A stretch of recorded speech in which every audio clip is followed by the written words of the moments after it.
श्री कृष्ण का बचपन अद्भुत और चमत्कारी लीलाओं से भरा हुआ था। उनकी बाल लीलाएं न केवल गूढ़ता में भरी हुई हैं, बल्कि जीवन के कई सीख भी देती हैं। गोकुल के छोटे से गांव में जन्मे कृष्ण ने अपने खेलने कूदने के समय में कई अद्भुत घटनाएं घटाईं। कृष्ण की पहली लीला जब वह केवल 4 या 5 साल के थे तब घटित हुई।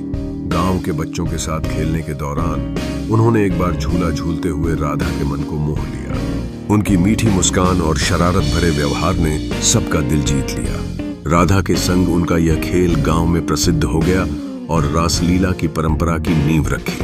कृष्ण की बाल लीलाओं में उनकी शरारत बेहद प्रसिद्ध है। एक बार जब वह अपने दोस्तों के साथ गोपियां के घरों से मक्खन चुराने गए तो उन्होंने सबको चकमा दिया।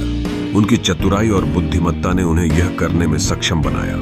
इस प्रकार कृष्ण का यह चुराया हुआ मक्खन केवल एक साधारण घटना नहीं थी, बल्कि यह उनकी तेज बुद्धि और चंचलता का प्रतीक था।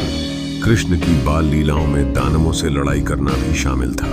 उनकी शौर्य गाथाएं जैसे पूतना, दामिनी और तृणावर्त के साथ लड़ाई यह दर्शाती हैं कि कैसे उन्होंने, चाहे वह कितने ही शक्तिशाली हो, हमेशा धर्म के पक्ष में खड़े हुए। ये कहानियां हमें यह सिखाती हैं कि शांति और अहिंसा हमेशा त्रासदी से बेहतर होते हैं। अपने दोस्तों के साथ गोकुल की नदियों में खेलने वाले कृष्ण की एक और अद्भुत लीलाएं थीं। उन्होंने एक बार हिमालय की ओर जाते हुए बुराइयों को नष्ट करने के उद्देश्य से गोवर्धन पर्वत को अपनी छोटी उंगली पर उठाया।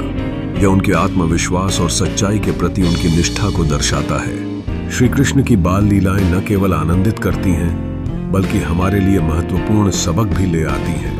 उनके जीवन से प्रेरित होकर हम सभी को हमेशा सत्य और धर्म के पथ पर चलने की प्रेरणा मिलती है। इसलिए श्री कृष्ण की बाल लीला आज भी हमारे दिलों में जीवित है।